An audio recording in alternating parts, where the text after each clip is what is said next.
Okay, so what we'll be doing basically is taking the Torah portion, again, matching it with its twin in Exodus, that actually gives us a little more information about marriage so that we can decode this honeymoon year or the happy year, whatever we want to call it, that's commanded in the Torah portion. And I think it's interesting that this does not occur in most marriages. In fact, if we numbered the marriages where the young men were getting ready to go off to war and got married right quick, it would probably far surpass the young men who stayed at home for a year and made their wives happy before they went and fulfilled military obligations. So again, we see where the ethics of the Torah clashes with the ethics of the world. And again, it demands that as Israelites, we trust him to fight our battles, which is part of the reason I wanted to read that section out of the Maccabees last week, so that you could see Judah Maccabee applying this principle of this very Torah portion, applying that principle and saying, basically, if you're faint-hearted, then you need to go back home because you're already planning to fail. And as we can see from this Torah portion, if you don't give your wife her happy year in that first year, then you might be doing it unwittingly, but you're also making plans for your marriage to fail.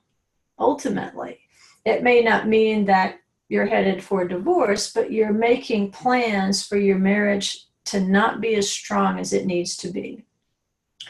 And again, we're not studying suggestions in the Torah portion, we're studying commandments in the Torah portion.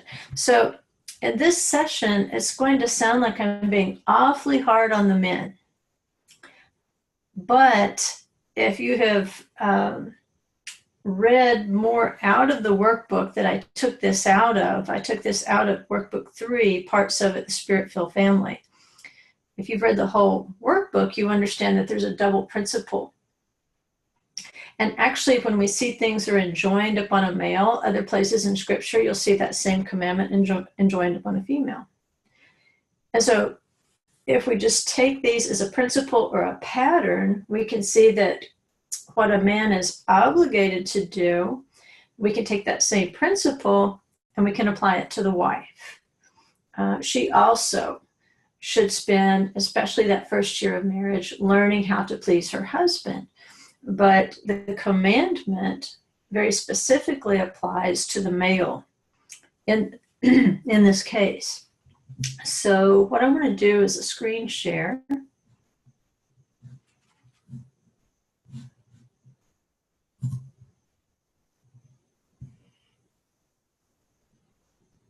And I don't see that option. Okay.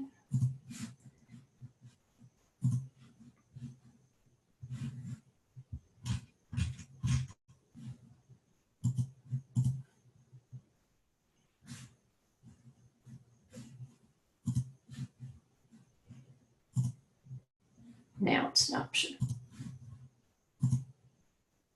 All right. Can you guys see that okay? Okay, good. All right, we're going to start out with a name, because even though these seem to be disconnected commandments in the Torah portion, Teitze, what you find is there's a principle in here that the rabbis, they kind of have a strange expression for it. They say a commandment drags another commandment after it. So just think about that for a second. A commandment drags another commandment after it. In other words, you're not going to really read commandments in isolation from one another. That is, you go through each year, you'll be much more likely to find that this commandment prefaced this commandment, and they're actually joined together thematically. So the first thing I want to look at is reputation. All right, and reputation has to do with maintaining your good name. In Hebrew, the word for name is Shem. right? Just like Shem, Ham, and Yafet were the three sons of Noah. Well, Shem is name or reputation, and it's from Shem that we get the term Semite, referring to Jewish people, especially. If someone is anti-Semitic, we tend to understand they're anti-Jewish, but in reality, they're anti-name, they're anti-reputation, they're there's a couple of different words for curse. One of them is klal, which means to mock, degrade, or make light of another human being, right? And so when we're looking at a Shem or a name, we're not just looking at the written name. I know people get really hung up on the pronunciation of the sacred name and so forth, and they get really bent out of shape when they hear a Jew say Hashem instead of however they pronounce the name. But I think they're missing at least 75% of the point, which is that the name carries with it a certain character and reputation. And so when we say Hashem, part of that is because we recognize that there's probably no name that we could speak on this earth that would contain who he is. The vastness and the greatness and the power and all the wonderful things that are his name. Because when we take them out of the realm of the spiritual, especially, and then we write them on a piece of paper, then something can be lost in that translation. Nevertheless, even on paper, that name is sacred. And if you have books or prayer books, or you're printing off something off the computer with the sacred name Yod He Vav He on it, you need to be really careful how you dispense with those articles. You would never throw an old Tanakh in the trash. You would never take a copy of the Torah and put it on the floor. All right, I see Christians storing their Bibles on the floor all the time. That would be considered very bad form. If you were to take a Bible that had the sacred name, or a prayer book, or any written document that had the sacred Yod He Vav He on it, as a sign that you reverence the name and you respect the reputation and the power behind that name, you're very careful. That's why I have trouble with this teeny tiny little table that I use, and why sometimes I go in the other room so I can spread out on the bar. Because if I have a book like this that actually spells out the name itself, Yod He Vav He, then out of respect for that name, I don't want to take another article on the desk here and set it on top of it accidentally. And what does that do? It just raises awareness that we need to be very reverent and understand the sacredness of the name. And the Jews take it to the point where they will simply substitute Hashem, the name, for the sacred name. But it's about your character. It's about your reputation. And in this Torah portion, we can see how important it is for us to respect someone's reputation, their good name within their community. And, the ultimate irony is even a dead person, if he's left too long hanging on a tree, then it's considered an insult to Hashem. Not just the person who's dead, it's an insult to Hashem, because regardless of what that person is being punished for, he is still made in the image of the name. And so someone who might walk by who doesn't know the details, we simply see a human being being desecrated or cursed by being hung on a tree, and not knowing the story behind it. They don't want reproach, because that's pretty much the way it's worded in the text, is that it would be an insult to the name itself, that you're going to treat that corpse, even of a criminal, you're going to treat that corpse with some degree of respect, and you're not going to allow that tree, or you're not going to allow him to hang on that tree past sundown. Because if he hangs on that tree 1 second past sundown, now the one who put them there is the sinner. That's how fast it changes. And so we get the same idea. No more than 40 stripes. If it's corporal punishment being administered, no more than 40 stripes. Fine, because one more would take him past the human endurance in terms of the pain and so forth. We don't want to get too graphic, but if you know anything about human beings, when they're being tortured, they can lose all body function.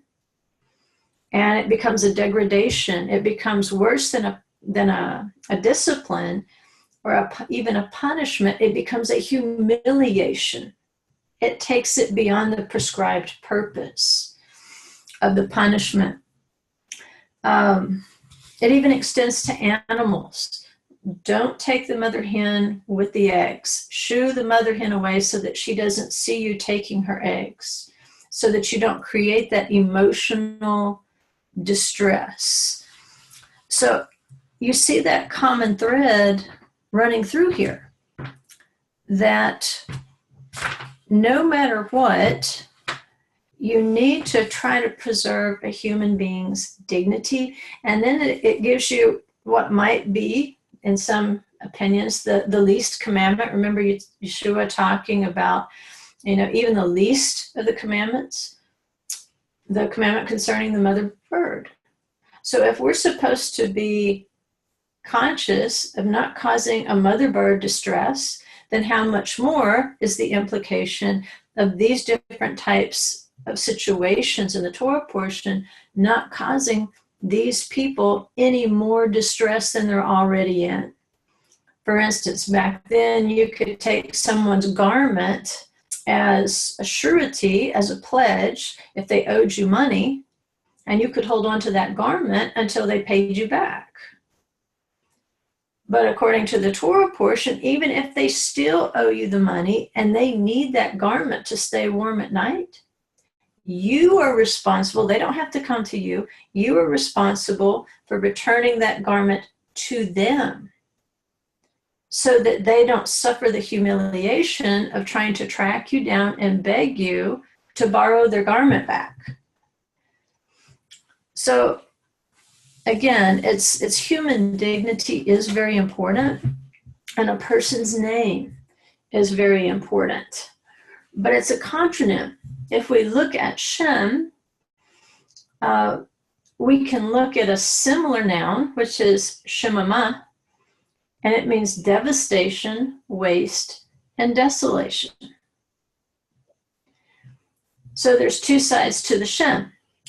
There's a great reputation, great holiness, great power, great dignity, and so forth, whether we're talking about Adonai or whether we're talking about human beings.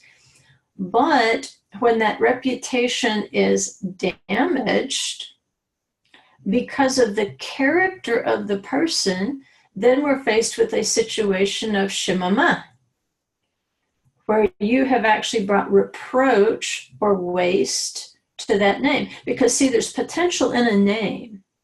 I think that's why we see so many Hebrew roots people replacing their names with Hebrew names. Because they say, well, this name is meaningless, or I don't like this name. I want a Hebrew name that's full of potential.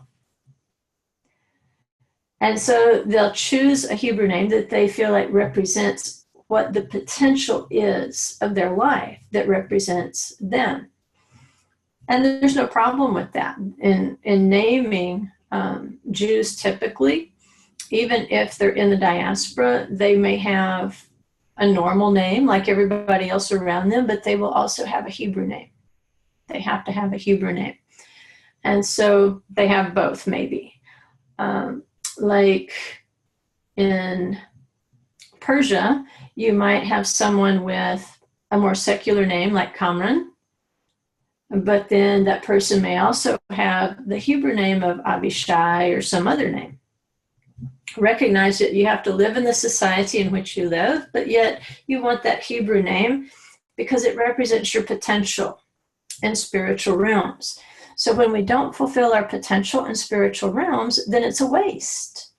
Everything that he planted in us, all the good things that he has installed in our lives, all the great things that we're capable of doing with the power of his Holy Spirit, we destroy it with bad character, with a bad reputation. And so what should be a Shem Tov, a good name, becomes a Shemama. It becomes a waste and a desolation.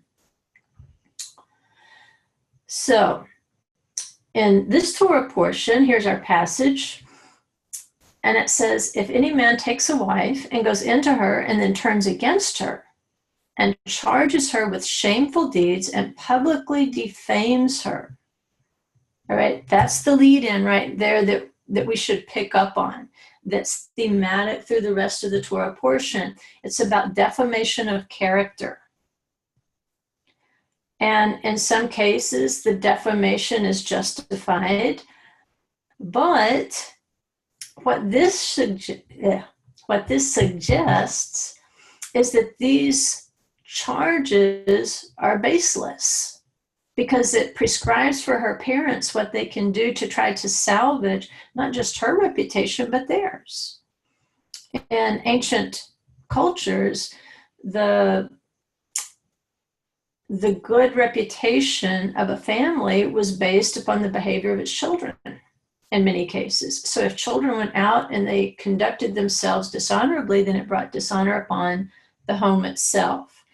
And so her home, where she was brought up, they're being given instructions to do a character salvage that not just would restore her reputation, her good name, but restore the name of the family itself.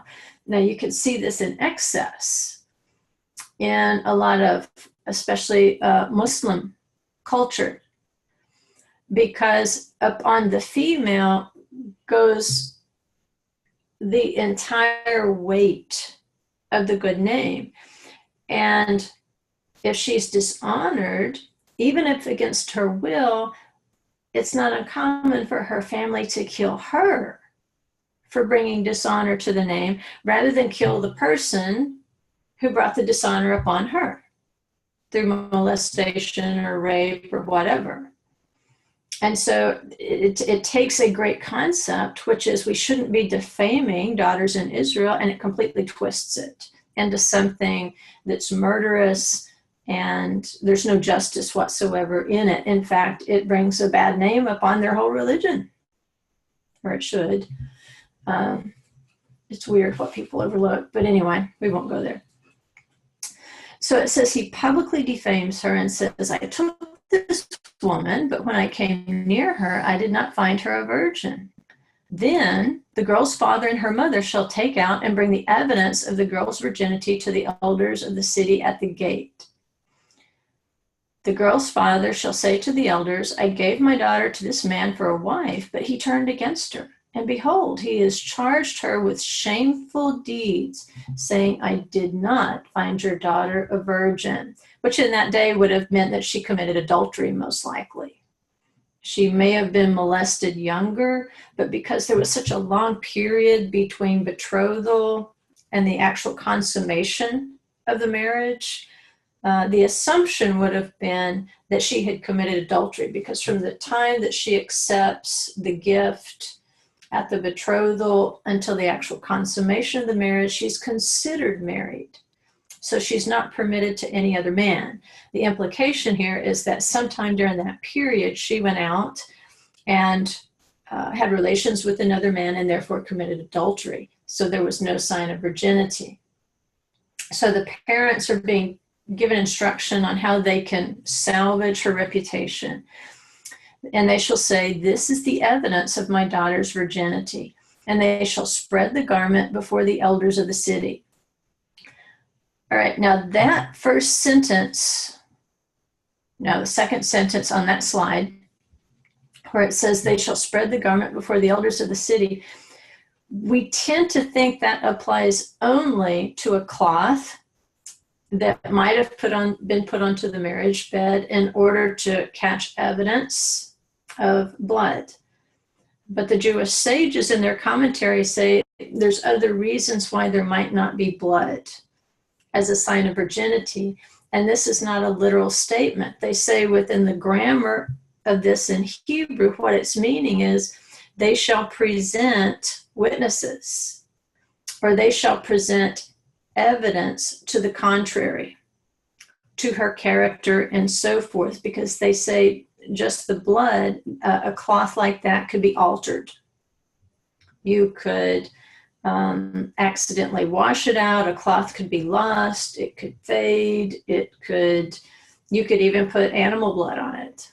You could alter that cloth. There's no way of sealing in ancient times, probably that cloth, where this would literally be the only evidence of her virginity, that they would actually bring in character witnesses and so forth. And as well, what they're saying is, when they say spread the garment, they're saying spread the argument, spread the evidence before the elders. And in some cases, calling evidence or calling witnesses may be, okay, if you believe she had an adulterous affair, then bring a witness. Bring somebody who can testify and say they saw it, because if nobody can say they saw it, then she's innocent, and you can't go around ruining her reputation. And the way that we read it is much more harshly, I think, than the way Jews read it and the way the Jewish sages are reading the text. So it says, the elders of that city shall take that man, if he's offered no proofs, if her parents have come before the elders of the city on her behalf, and the elders find that he's offered no proof that she was not a virgin, it says they shall take the man and chastise him, which means a public flogging. It'll say also in the Torah portion that 40 stripes are the limit, but we know in practice they would only do 39 just in case they made a mistake, if they miscounted. Which, just like the corpse being on the tree 1 second after sundown, now somebody else becomes the sinner. If you were to administer 41 stripes, then you would become the sinner. So in order to have that little cushion there, they would only do 39. So what they're going to do is, if he's ruining this daughter's reputation, he will be publicly whipped for 39 stripes. And it says, and they shall fine him 100 shekels of silver and give it to the girl's father, because he publicly defamed a virgin of Israel. And she shall remain his wife. He cannot divorce her all his days. Now, it sounds like she has no recourse, like she's stuck with a guy that's run around defaming her reputation. In practicality, this is why the oral law was so important in ancient times. Because if we just read it as literally as possible, it sounds like she's really stuck with him. And who would want to be with a guy like that? But they say, no, what he's done is he has lost his right of initiating the divorce, because in Jewish law, it's the husband who initiates the divorce. He has lost the power of initiating it, but the elders can force him to grant her a divorce if she wants one. If she doesn't want to be with dude anymore, and I probably wouldn't, then they can apply pressure to him and force him to divorce her, if that's her will, if that's her wish. But that's a pretty heavy fine just for running your head. But look at the punishment that he could bring upon her by his words, not just being ostracized by the community, but charges could actually be brought against her. And that was considered a very serious thing. But the humiliation, it's focusing here, it's giving us a little spotlight that ties us in with the rest of the Torah portion, where it says he publicly defamed a virgin of Israel. We don't go around publicly defaming people. That's important. So you say, well, what if I have a legitimate problem or suspicious, or, if I think something untoward is going on in my congregation or my fellowship, what do I do? I don't have any real proof, but I've seen some things and I don't know what they add up to by myself. Well, you would do what this man should have done.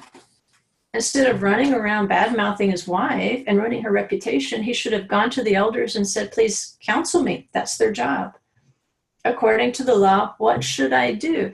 What would they have done? They would have probably referred him to the trial of the sotah, where he's jealous. He thinks something went on. She can drink the water, and if she's innocent, everything's great.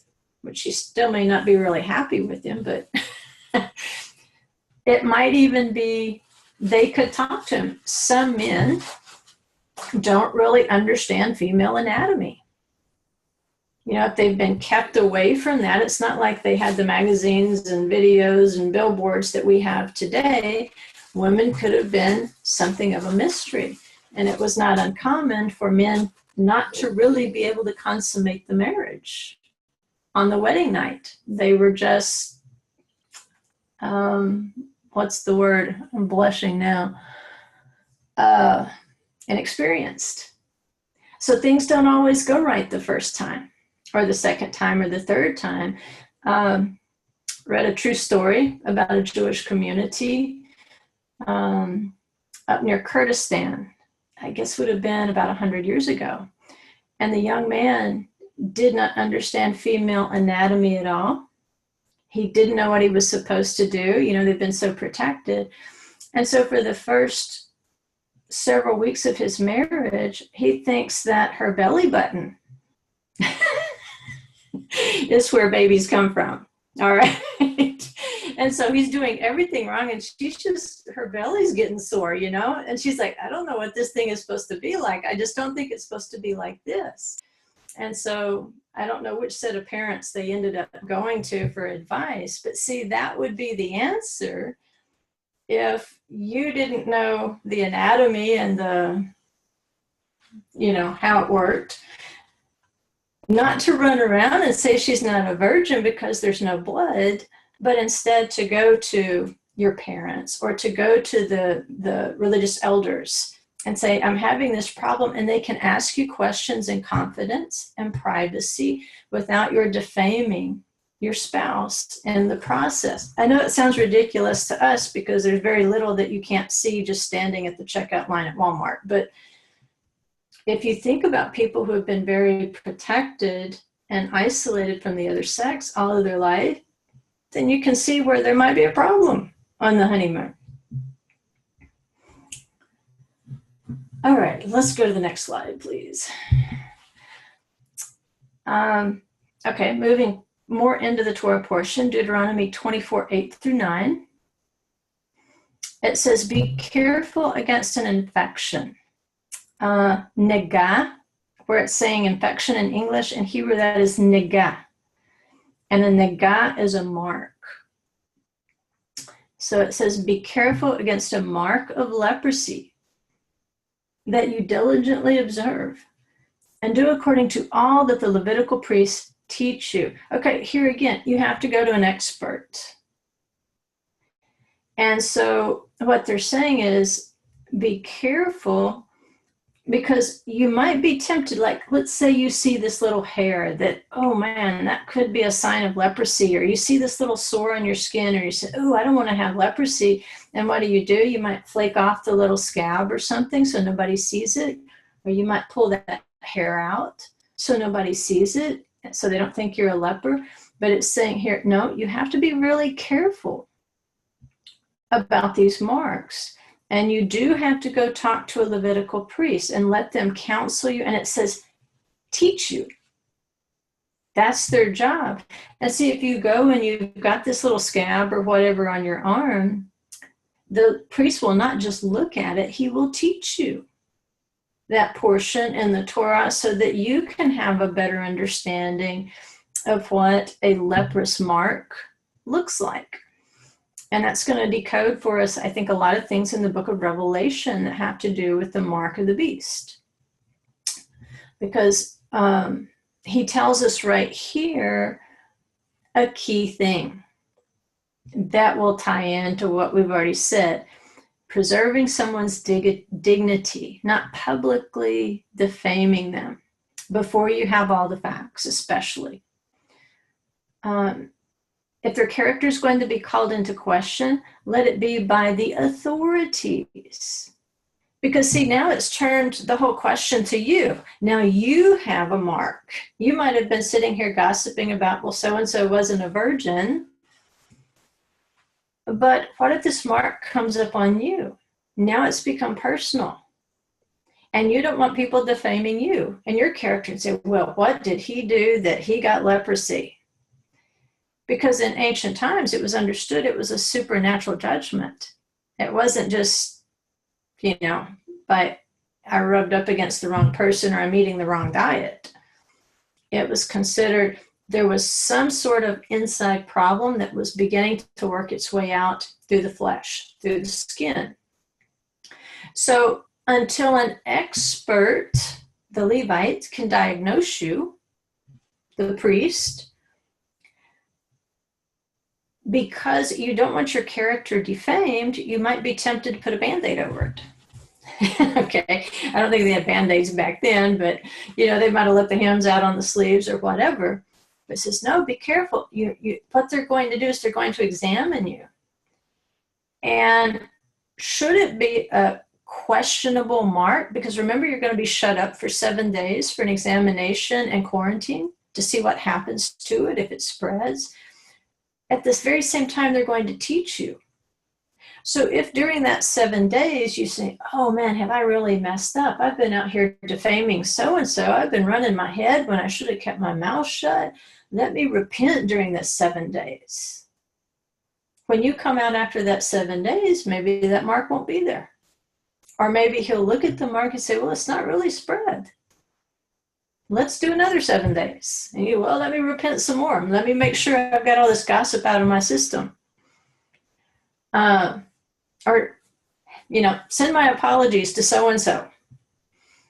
I posted something really nasty about them on Facebook, paleo Facebook. But he's teaching you how to watch your mouth. That's one of the things he's going to teach you, because running your mouth was one of the things that could bring out a mark of leprosy. He tells us very specifically. He says, remember what the Lord your God did to Miriam on the way as you came out of Egypt. Remember, Miriam was speaking against Moses and the Cushite woman. There's different ideas about what that speech was about. That the Midrash says that she was criticizing, actually not the woman, but Moses, because Moses had withdrawn from sexual relations with the Cushite because he was always in the presence. And what she didn't discern was, if the men of Israel had to withdraw from their wives for 3 days before the receiving of the Torah, because of the state of holiness that was required, then how much more Moses, who remained in the presence, basically needed to withdraw from his wife at that time. So we tend to read it like she was speaking against the Cushite. The rabbis read it as, no, she's speaking against Moses on behalf of the Cushite. Doesn't really matter. It was defamatory. Because if she defames the Cushite woman, she's also defaming Moses.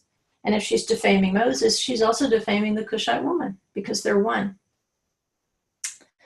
And so the Torah portion wants us to realize, especially as husbands and wives, that we are one. And we have no business making defamatory speeches about one another. Why? Because it can draw out a mark of leprosy. That's one of the main, other than pride. Pride is the other big one. But other than pride, defamatory speech, I promise you I've not been drinking. Defamatory speech can draw out leprosy, a supernatural judgment. Why do we want to be careful?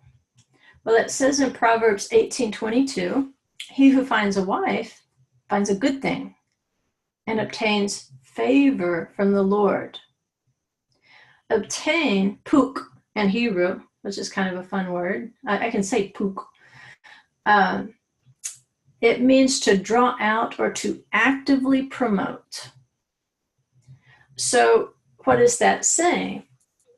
If a husband will cultivate the good that is in his wife instead of defaming her, then he has, just like on bank deposit, he has a reserve of favor and goodwill that's just waiting to be released from heaven, because it's like her presence, her good presence in his life is what is drawing down all that favor that he wants to obtain, which is a pretty cool thing. Why? Because this good wife is going to promote her husband's cause in heavenly places. And it speaks of this in the Brit Chadashah about the power of prayer in a married couple. Just like, remember, Isaac prayed for Rebekah and she conceived? Well, that same idea is carried over in the Brit Chadashah, that for married couples, we are real power boosters for one another's prayers, for our praises and for our petitions. And again, the Torah portion talks about divorce. It has some guidelines there for divorce. And the thing to remember is, as long as you follow the rules of divorce, and the main one in this Torah portion is, if you're divorced from this husband and you go to another husband and you're with him, even should that second husband die, you can never go back to the first one. That's pretty simple. You can't change your mind. In fact, Jewish law says that if you divorce him officially and you have the get in your hand, that you cannot go back to him. Right now with Yeshua, do we have a little more grace in those situations? Yes, because some people make mistakes before they fully understand the law. In fact, we all made mistakes before we fully understood the law, and now we're probably living with the consequences of those mistakes. But just to get a divorce and to remarry, you're not in sin. This Torah portion makes that really clear. It's the trying to go back and to remarry that brings up an issue. But Yeshua taught us that this was not the best case scenario. But he says it's because of the hardness of your hearts that Moses permitted you to divorce your wives. But from the beginning, it's not been this way. It was one man and it was one woman. And Yeshua is saying, quit aiming for the less than ideal and try to aim for the ideal. That's the restoration we want. We want to go back to the beginning. But when hardness of heart enters in there, then we, of course, we have instructions about divorce, but we hope it never comes to that. So let's go to 1 Peter 3:1 and see if some of these same ideas are carried over.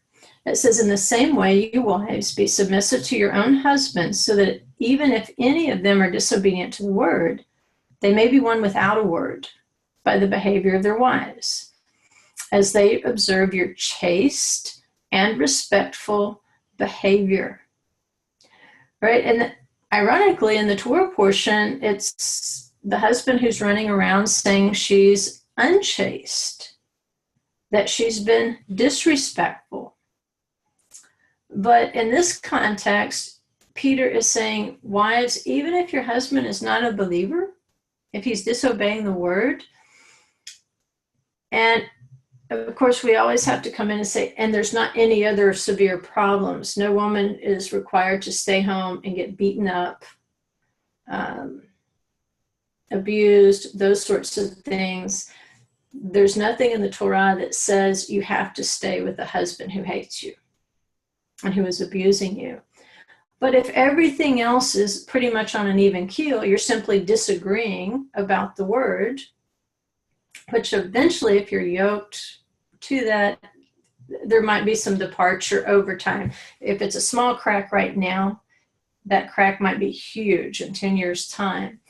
But if they're just willing to live with you in peace and let you study Torah and keep the Torah and keep Shabbat and keep the peace and so forth, what they should notice in you, and this would apply to the husband or the wife, depending on the situation, is if they notice that walking in the Word makes you more chaste and it makes you more respectful, that could win them, even without a word. It's just by what you're doing rather than what you're preaching, because what you're doing is the preaching. He says your adornment must not be merely external, braiding the hair and wearing gold jewelry or putting on dresses. Remember in the Torah portion, it says if you want to take a woman from a city you've conquered, what do you have to do? She has to shave her hair. She has to take off her jewelry. You know, she has to look her worst in front of you. And he's saying, what does that mean? You need to be able to see the spirit of the person more than the pretties, more than the jewelry, more than the pretty dresses, more than the gorgeous hair, whatever. He says, but let it be the hidden person of the heart with the imperishable quality of a gentle and quiet spirit, which is precious in the sight of God. He says, for in this way, in former times, the holy women also who hoped in God used to adorn themselves, being submissive to their own husbands. Just as Sarah obeyed Abraham, calling him Lord, which is Baal in Hebrew means husband. All right, I don't know if it's any coincidence that the King James translators chose Lord, but same word means husband.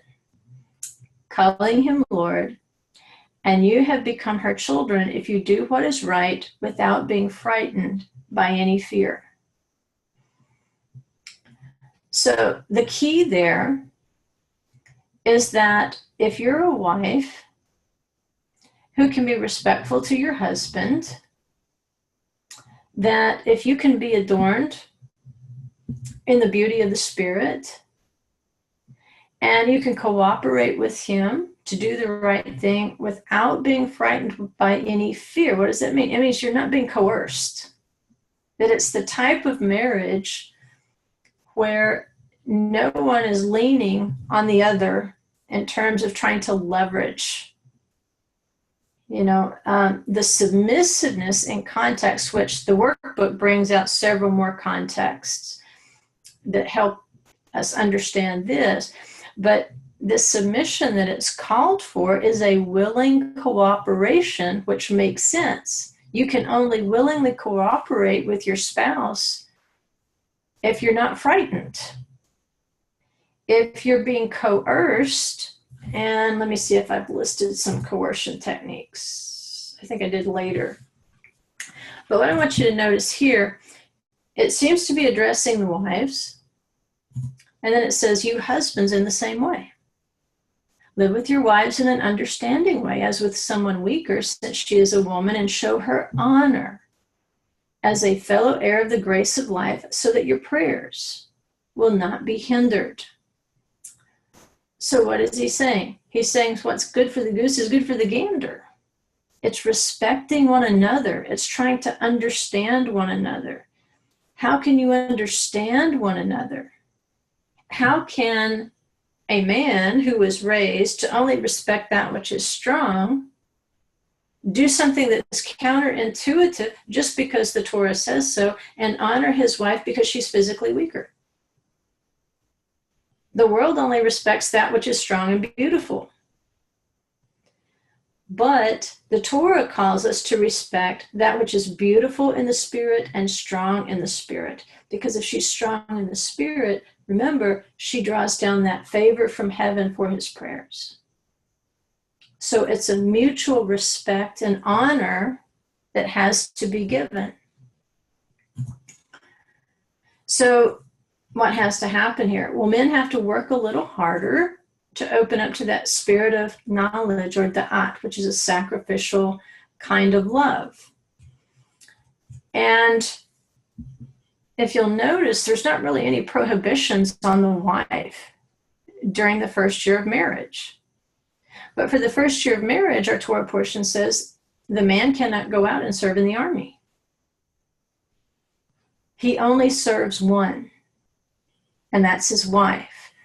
For the first year of marriage, he doesn't die for many. He only dies for one. He learns to die for his wife. He has to learn to love her in that sacrificial way. And so when Peter writes, he says, live with your wives in an understanding way.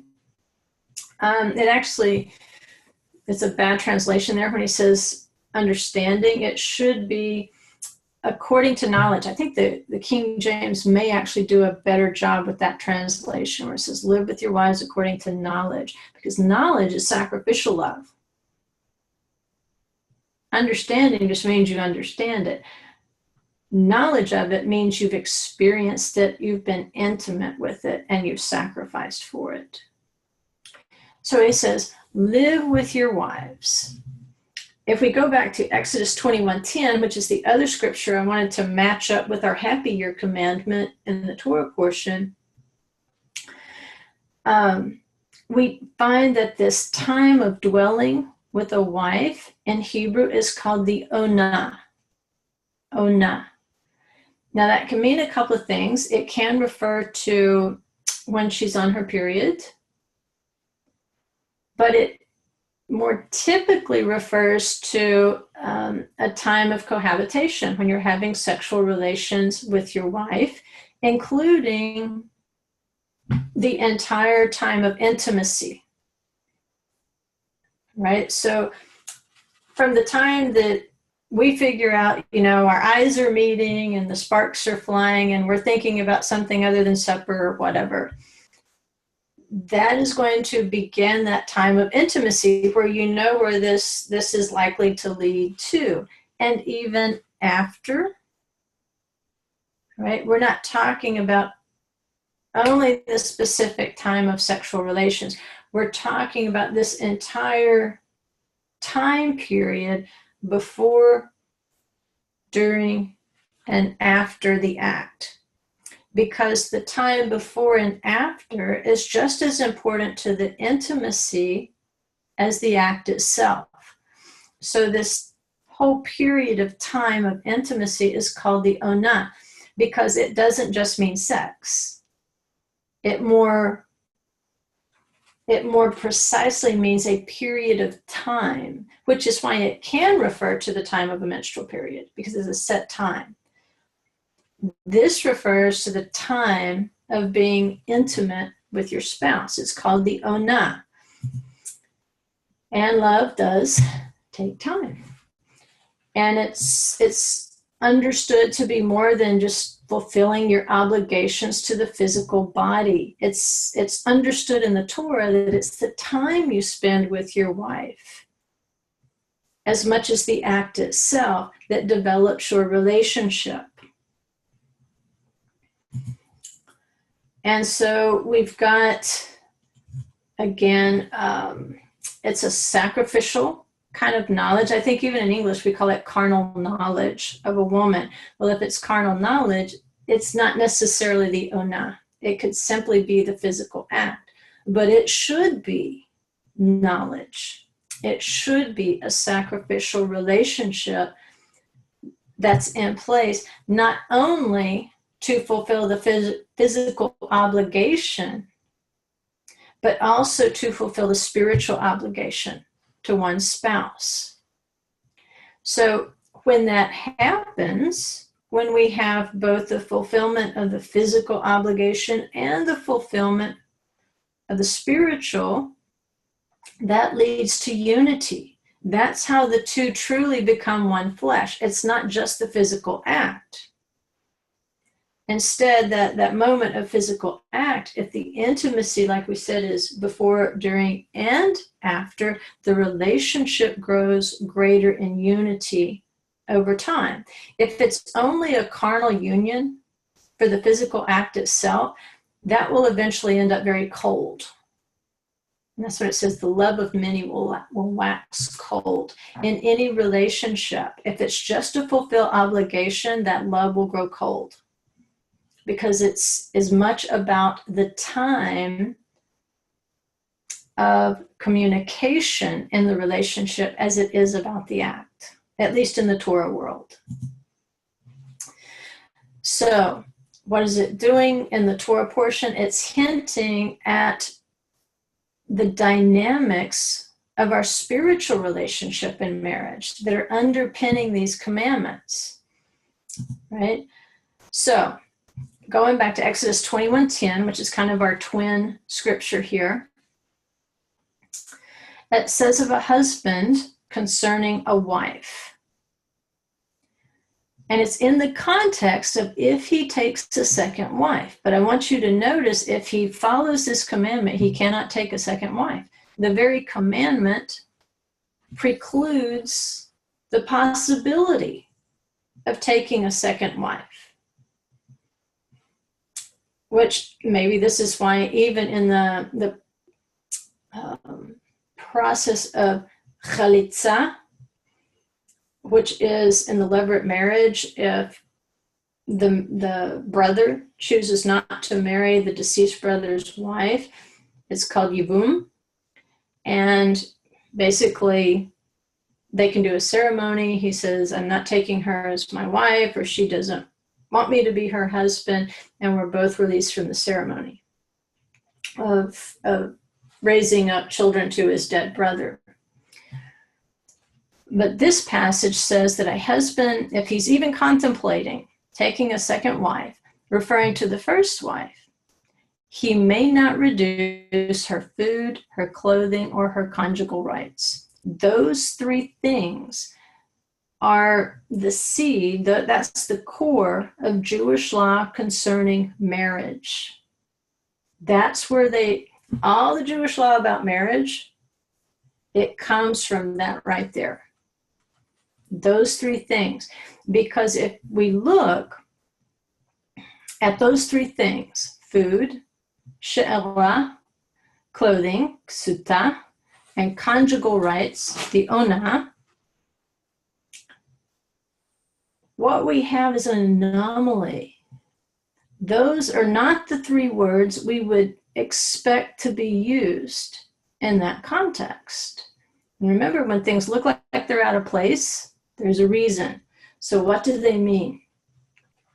Well, the first one is she'er, that is translated into English as food.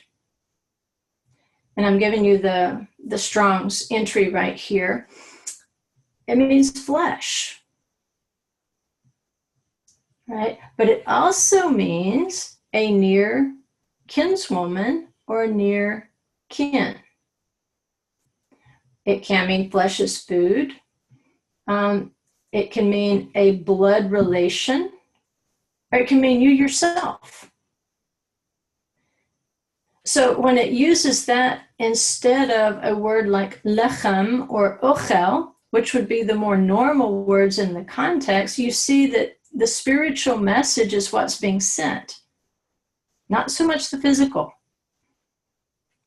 Because what is it saying? If a husband gives his first wife his she'er, he is giving her himself. He is revealing his own flesh to her. When does that happen? Not just during the act of sex, but in the intimacy before and after. Remember, it's a space of time. And it's in that space of intimacy that you reveal yourself to one another. You say your most intimate things to one another in the marriage bed. And that's why it is so heinous for a husband to go from the bed and to defame his wife. Because what has just been the most intimate time for both of them has just become something public that is never to be on public display. Your relationship with your spouse is not something you discuss with other people. You don't go into the locker room and swap stories. You don't go with your girlfriends and have a glass of wine down at the restaurant and swap stories. No, because you're one flesh. And when you go out there and when you start revealing things about your intimate life with people who have no business knowing it, what have you done? You've revealed your own nakedness. Because by revealing his, you revealed yours. By revealing hers, you've revealed yours. Now, again, if you need help, where do you go? Well, it says to the Levitical priest, you go to a religious leader. You go to a counselor, someone who is an expert in that manner. And if you need to reveal those things in that context, that's where you do it, with a professional. It's not something casual. We don't discuss it over beer. All right, it's the most sacred and precious thing in your marriage, and it's not to be shared. Why? Because you share yourself with that person.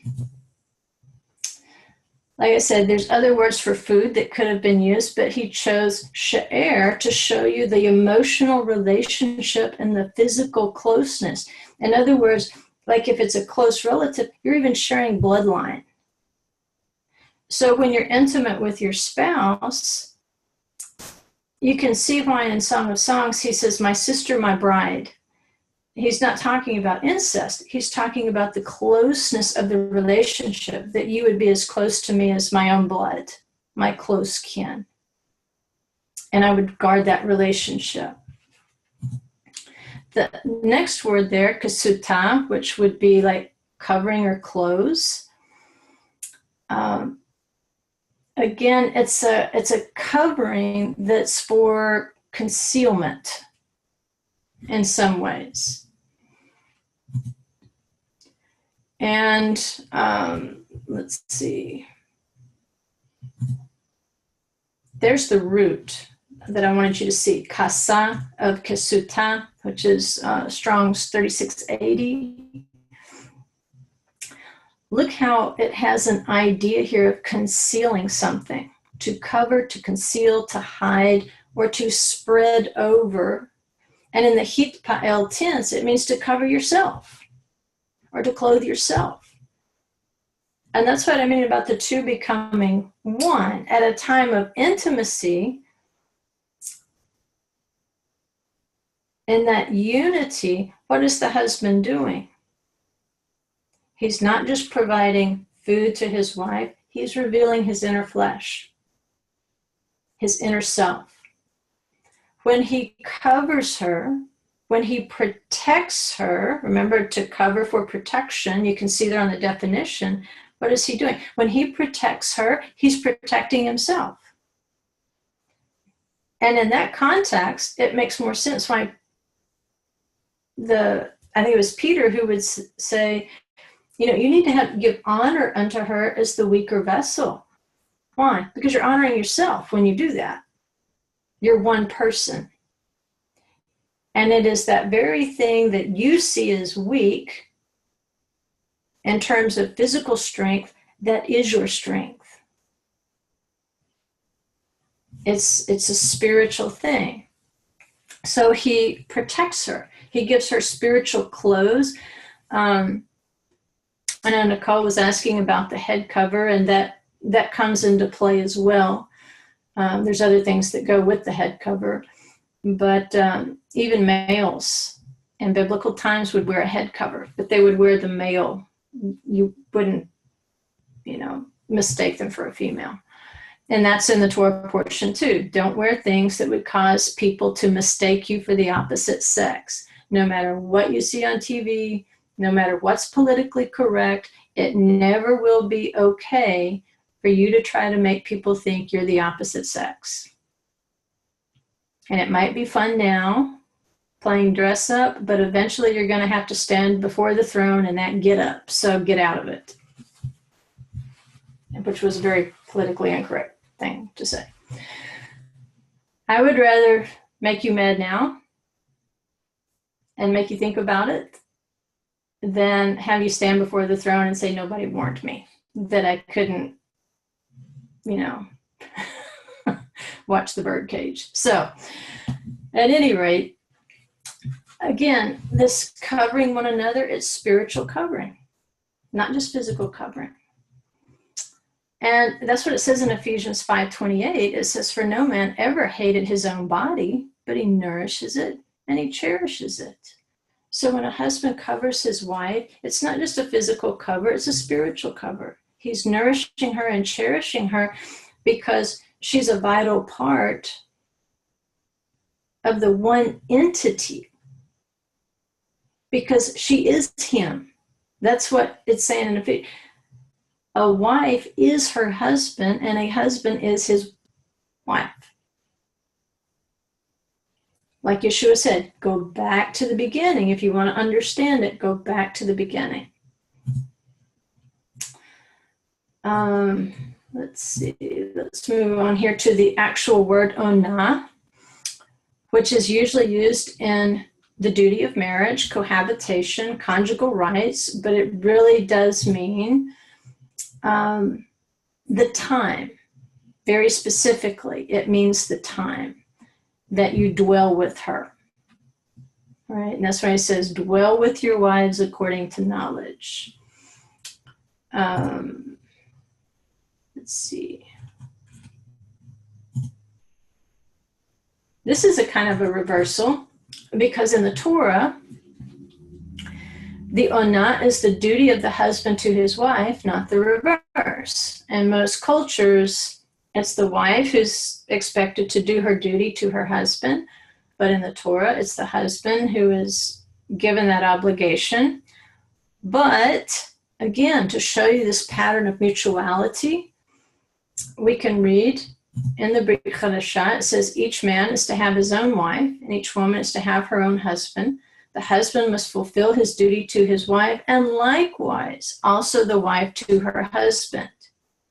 So that's what helps us understand. Sometimes in the Torah we're given the formula, but later on in application we can see that it has a wider scope than what we thought it did. So whereas the Torah would make you think, well, it's the husband who owes it to his wife, when we get to Rabbi Shaul, to Paul, he says it's a mutual obligation.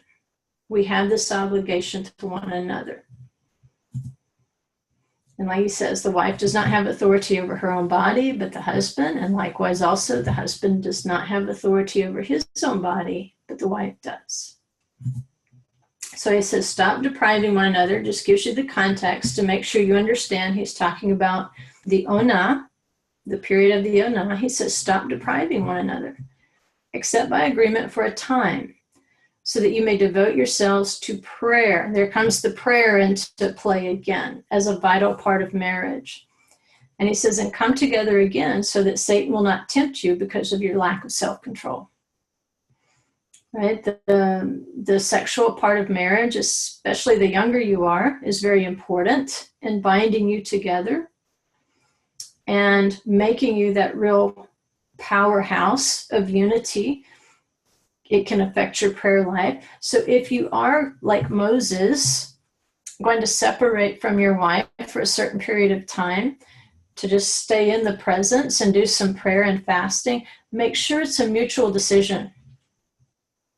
And likewise with the wife, he's saying if you need to come apart, make sure it's by mutual decision. Don't make unilateral decisions. Because when you start doing that, you're putting the spouse into a difficult situation because of the power that's within that urge of reproduction. And Satan can notice, because first of all, if you do it unilaterally, Satan will notice the lack of unity in your marriage. That, oh, okay, This one just does whatever he wants to, or this one just always does what she wants to, and they never really consult each other. If I divide, then I can conquer. But especially in this particular area, if your decisions are made together, just like if, ladies, if you start your period, then it's your obligation to let your husband know, so that he will not have that expectation for at least the next 7 days. I mean, there's lots more that factor into it in terms of if there's irregular bleeding and so forth, but let him know. That's your obligation. Why? So it doesn't appear that you're just staying away, making this unilateral decision, that you're making a mutual decision. Oh yes, in the Torah, that we must be apart sexually for these 7 days, or if you count the 7 white days, it's going to be more than that. But whatever you decide as a couple, let him know what's going on. And if it's embarrassing to you, you're young and you're not used to that, and you can leave each other a signal. All right, move the pepper shaker or something. Have a prearranged signal. Or if you're too shy and you do want to come together again, and let him know that my days are complete and it's okay now for us to be together, then move the salt shaker. Just figure out something so that it doesn't sound so forced at first. You have to, that's the fun of that first year. You get to solve those problems together. And a lot of times it's just a communication problem, because if we've been kept apart from the opposite sex sexually, then it can be a little awkward at first. And that's okay. Let's see. We've gone over that. It is a time of holiness. And that's why we want to protect it so much. But the thing to understand, it is more than food, clothes, and sex. It's a relationship. And so at the same time, they're both physical and spiritual. Let's see, we'll skip over some of this because some of this really isn't relevant. I wanted to get down to the Torah portion.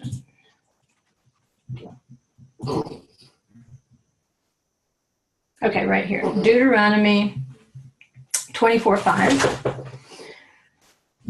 It says, when a man takes a new wife, he shall not go out with the army, nor be charged with any duty. He shall be free at home 1 year, and shall give happiness to his wife whom he has taken. All right, what does it mean to be happy? If we only knew, right? But according to the Torah, a wife's happiness is her husband's responsibility. And it's not the impossible commandment, it's just the natural. Okay? We're different. We have these nasty little things called hormones that rarely work with us. But there's probably a reason that the Holy One put that responsibility onto the male. Because women, we tend to be brought up where we're more willing to sacrifice personally for someone else. We know that most likely we will have children if all other things are normal. And pretty much the mom is going to give up a lot of her life and things she enjoys doing, and she's going to sacrifice that for her children. For the male, he's not typically expected to sacrifice that much, except to go out and to make the living. So, again, sometimes the expectations are gender related, and sometimes they're just cultural. It's the way that we're brought up and the way that we're conditioned, and it really doesn't have anything to do with the Torah.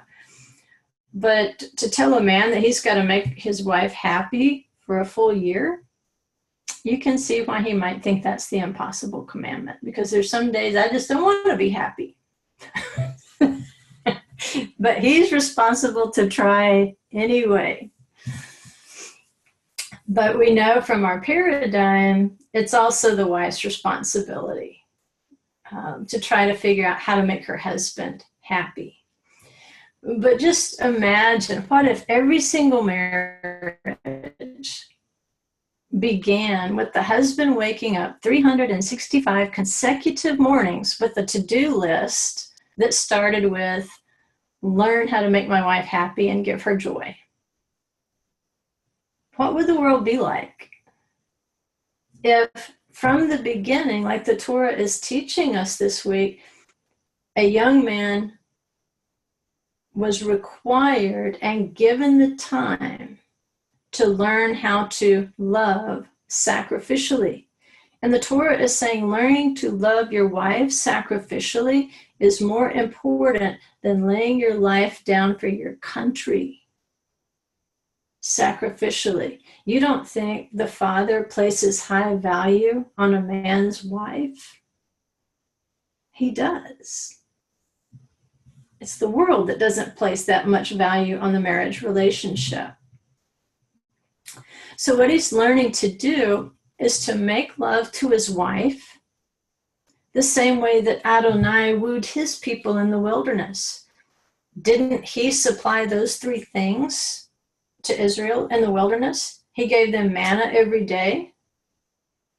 And that food was the inner flesh that revealed his word, because Yeshua says, I am the bread of heaven. He revealed the bridegroom to them every single morning. He gave them coverings of clothes and shoes that didn't wear out. He gave them the clouds of glory to protect them and to shield them, to conceal them from their enemies. He gave them their onah. He gave them set times of intimacy through the moedim and the services in the tent of meeting. So he fulfilled all three requirements of a good husband to Israel.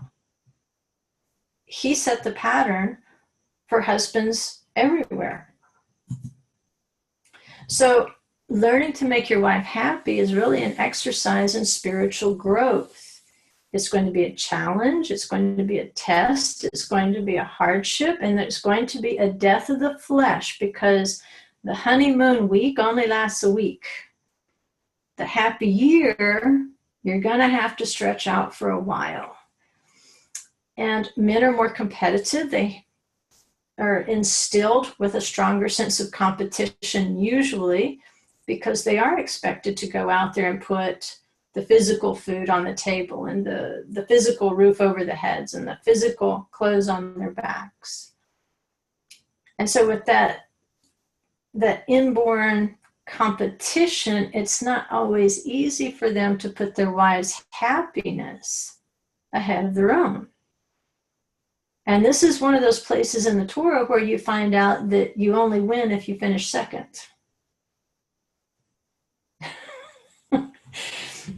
And I don't like the way that sounds either. But see, you can apply that same paradigm to the wife. At the same time your husband is trying to learn how to make you happy, you're also learning him and what makes him happy. And if you both come into it 100% committed that I'm going to finish second to my spouse, then you're both going to win. Sounds easy, but it's very hard. And painful. So, in this case, when we're talking about a marriage argument, the way you win a marriage argument is to lose it. Because that's what Yeshua had to do in order to gain a bride. To the world, it looked like he lost. But he conquered death. So he won.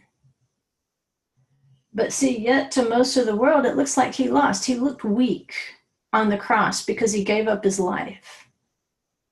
But when we give up our lives for our spouses in much less horrible ways, agreeing to lose an argument, that's how we're probably going to win it, because we're going to win in the relationship. It goes back to Peter's advice to the wives. It has to be a willing cooperation. That submission there, it means a willing cooperation where you're not being coerced. It means you're choosing to cooperate. And that's how you win your bride, or that's how you win your husband. You can see that principle applying to both the husband and the wife. So learning what makes your wife happy is going to build your relationship. Just the example I'm using here is Adam knew how to name the beasts. Every beast of the field was brought to him, and he looked at that animal and he knew the essence of that animal's soul. Well, if we took a poll of wives, how many wives do you think would say that their husbands know the essence of their soul? We'd probably be surprised how many say they don't. They just don't know me. But if Adam could know the beasts well enough to pin a name on them, then how much more should a husband know the essence of his wife's soul and to know the words to speak to his wife? So, the big rule, if you want to grow in your relationship, especially during this happy year, you have to see your wife the same way Adam saw the animals and knew their essence. You have to see your wife not just with your physical eyes. Yeah, she looks good, but you need to see your wife with spiritual eyes. Because when you see her with spiritual eyes, you're going to be much more willing to let her fulfill her role with you as the whole person, the whole unit, the echad. And for that reason, you never, ever use a derogatory name for your wife. Ever. Same way, wives with your husbands, never, ever use a derogatory name. Never turn the Shem Tov into the Shemama, because that's what happens when we start calling one another bitches or whatever. It gets worse from there. When you start using names like that for your wife or your husband, you are creating waste and desolation. You're prophesying that over your marriage. You're sending those words into her spirit, and she's likely to live up to it. So don't be upset when you get what you call. You start calling one another names, and you'll speak it into your life. They will begin to conform to that image. Names are to be built. Reputations are to be built in holiness. Your private life is not for public consumption.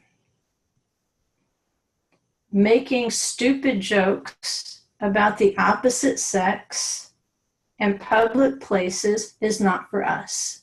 Because when we make stupid jokes about the opposite sex in public places, those public people are going to assume that you're talking about your own spouse.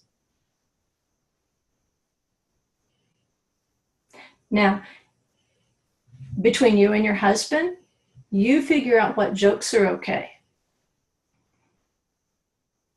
You two are the ones who have to know where that limit is. But if you're telling jokes about your husband or you're telling jokes about your wife and the spouse doesn't think it's funny, it's not.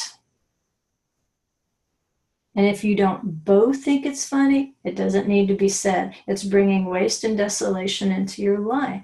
You never defame your spouse. Again, if you have problems, serious problems, go to the experts. Go to the professional counselor, hopefully somebody that's based in the Word. Go to your pastor. Go to your rabbi. Go to the leader of your fellowship, your elders, people who can be trusted with confidential information. Because when you tear down your spouse in public, you're tearing down yourself. Like it says, your own flesh. It's foolish. Let's see. I guess we'll need to wrap it up. This has another context, but I just want to point out some of the ways that dread can fall into a marriage. And during that happy year, that's when we need to work on these things. Once the honeymoon week is over and we start having to solve real problems within the marriage, that's when we'll notice what our tendencies are. And so in that happy year, what we can work with is if we don't get our way, we sulk and pout. If we don't get our way, we give the silent treatment. If we have opinions, we use judging, harsh words instead of counsel. Or if we would rather be doing something else, we become apathetic or inattentive. If it's not fun anymore, then we just refuse to provide the most basic necessities of what it takes to keep a family going. If a man does not provide for his home, it says he's worse than an infidel, an unbeliever. But apathy and inattention will also kill a marriage. Here's the general rule. If you're not even married yet and he can't put his phone down to talk to you, if he can't quit texting to have a nice dinner with you, it's not going to get better. Trust me, he'll be touching that remote control way more than he touches you. So you have to be smart up front.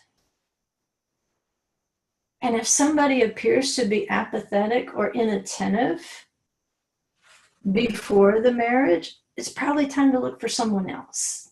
That's probably not the person. If they're a huge sulker or pouter before the marriage, it doesn't get better after, it gets worse.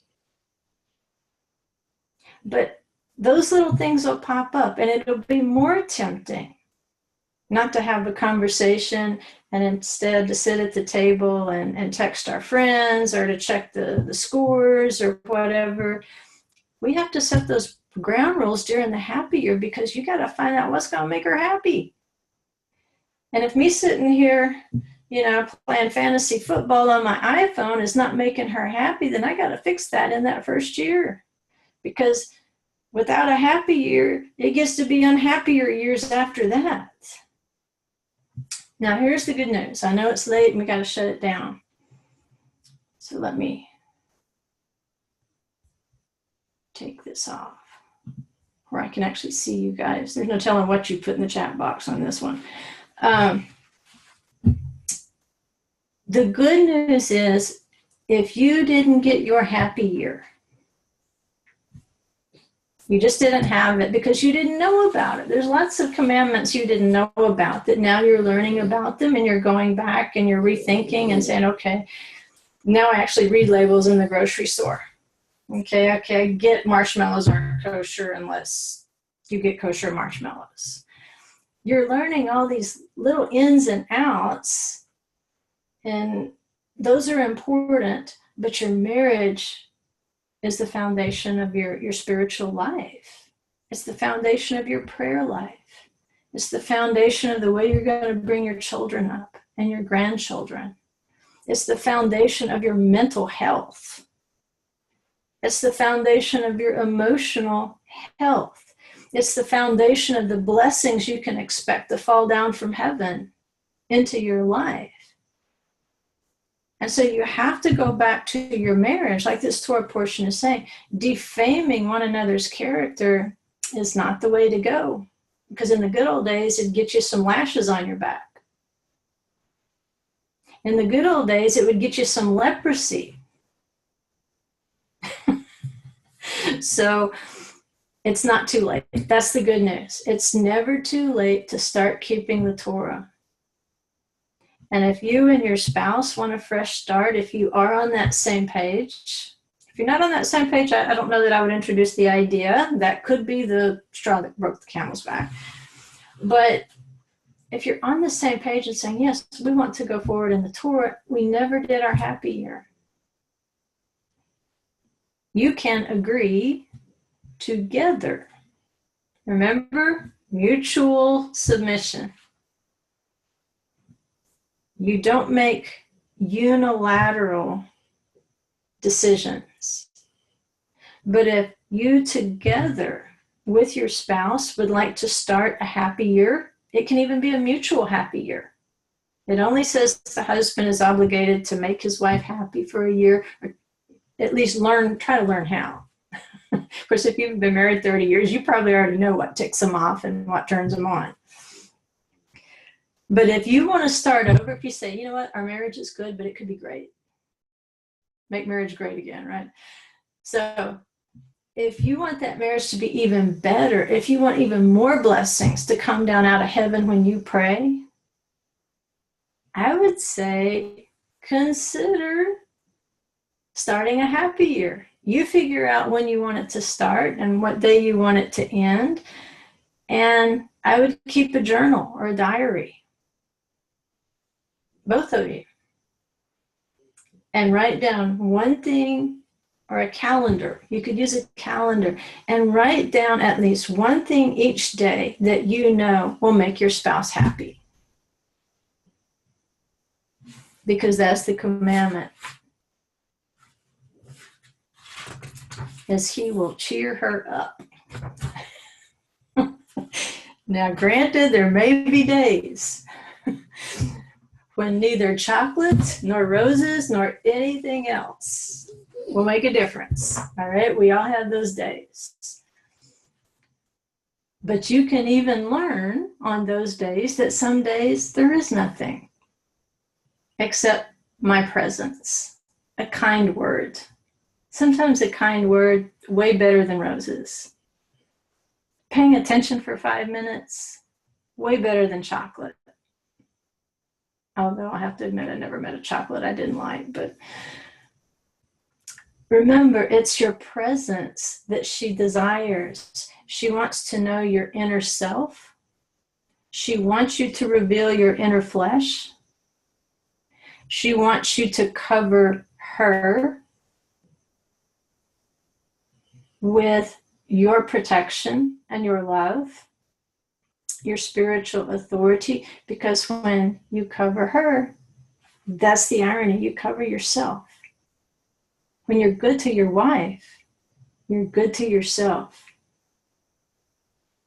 And more than anything, she wants your time, the ona. The time that you will reveal that inner flesh to her and have those communications and conversations that build the marriage and truly make you one, so that you become that annoying couple that's been married for 60 years and they finish each other's sentences. As annoying as that is, that's the goal, so that you truly do become one.